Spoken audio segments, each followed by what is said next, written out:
Hi, American literature students. We are entering week 4, and you are honing in on your first essay or multimodal project. And we are starting to think about the next section of American literature. So we are straddling the two great wars, the First World War, which started in 1914, and moving through 1945, which indicates the end of World War II. So I wanted to talk a bit about modernism because it is a movement that occurs during this time period. And so if you think about the world's involvement in 2 world wars, a natural outcome of that would be to have an upset in the way things were done, the way we had thought about values and beliefs and social norms. And because we are experiencing these traumatic events on a world stage, the literature and the art that are produced during this time period also reflect that. And so we are moving away from more traditional styles of literature, what we were used to, and artists are creating new styles.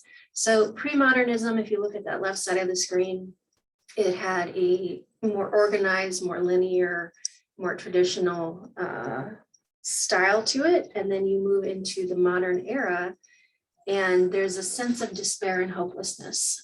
There's a move from the rural to the urban. There's a move from the optimistic to the pessimistic. We've lost faith in systems, and our artwork reflects that. So you begin with World War I, which lasts for 4 years, and World War II, which lasts for 6. You see a rise of the various isms in government, and none of them seem to be good or work well. Maybe they started as an idea of how to improve the state, such as in communism, but the end result is not one that many would argue was positive. And so you have, in addition to this, you know, the world wars are the first time that we are killing people in mass. It's no longer face-to-face battle on a battlefield, but we are using nerve gas, and we are using larger pieces of military equipment, and eventually we are using atomic bombs. So our ability to kill other human beings magnifies. And how can that not affect the way that we see humanity and the world and our place in it? And in addition to all of this, you have these big social movements that are occurring during this time period as well. You have the invention of movie theaters, you have the switch to jazz music, you have the Great Depression that we're living through. We are also living through prohibition. Women are clamoring in the United States for their rights to vote and are finally awarded it in 1920. Then you have World War II coming on the heels of all that and ending with an atomic bomb. So art will respond, as art always does. And we see a move away from maybe the prettier, more easy to look at pieces of art to things that challenge us more. So you have Picasso and Matisse, who are not doing realistic depictions of humans, but abstract pictures that force us to question and think, pictures that are paintings that are vivid and bright, and also can reflect anxieties that are happening. You also have a turn towards a different style of writing. You have artists who are tired of the traditional narrative structure, and they want to start writing in a way that is different. So you get what's known as a stream of consciousness, where we are starting to hear characters inner monologue, and sometimes that's hard to follow. You are getting artists who are not necessarily telling linear or chronological stories. There might be time jumps, there might be stories that move backwards. We are breaking the conventions of punctuation sometimes. We are breaking taboos. We are trying new things.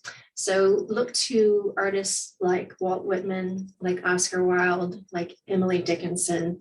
I love and hate Emily Dickinson for her breaking of the rules, and it can sometimes make reading their works hard, and it doesn't flow easily, and it stops you in your tracks with its non-expected punctuation and usage. So it can take a bit of getting used to. They are also shaking us out of our complacency, these authors, these artists. They are trying to make us see that we can't trust systems, that we are capable of doing a lot, and that includes greatness and damage.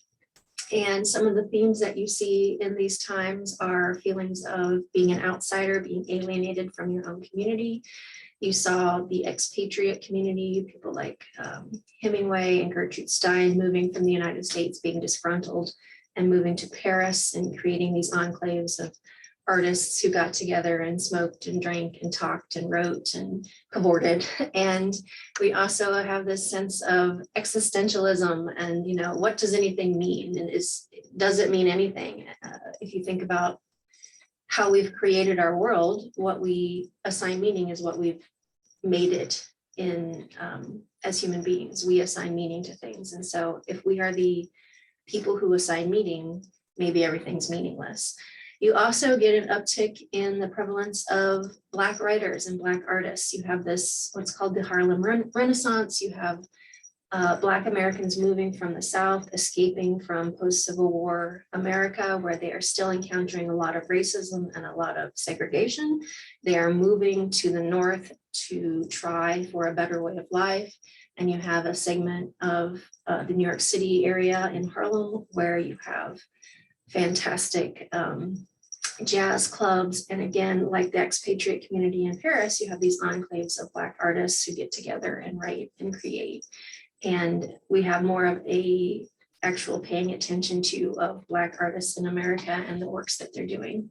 So some modernist writers that we may touch on some of these in your future readings, and you may have read in your own time. These would be the ones who are considered modernists. So those people who are expressing these feelings of alienation and despair and questioning what everything means. So that's where we're moving to, and, you know, start to think about how this era is different than the one we just read, and how it's different than the one we're in now. And if there are any echoes of the things that the modernist writers did and wrote about that you're seeing still today, that maybe you have a current author that you love or a piece that you've read. It's like, oh, they're getting their influence from Hemingway or from Dickinson. I can see echoes of that, or even in film or TV that you watch. You know, we tend to, artists influence artists and they reflect the time that they're living in. So we're still kind of in an era of existentialism, of questioning meaning and how do we make lives better. So that's where we're at this week. I hope that helps. And if you do have questions about what you're doing for Essay 1 or Project 1, just shoot me an email. Thanks and have a great week.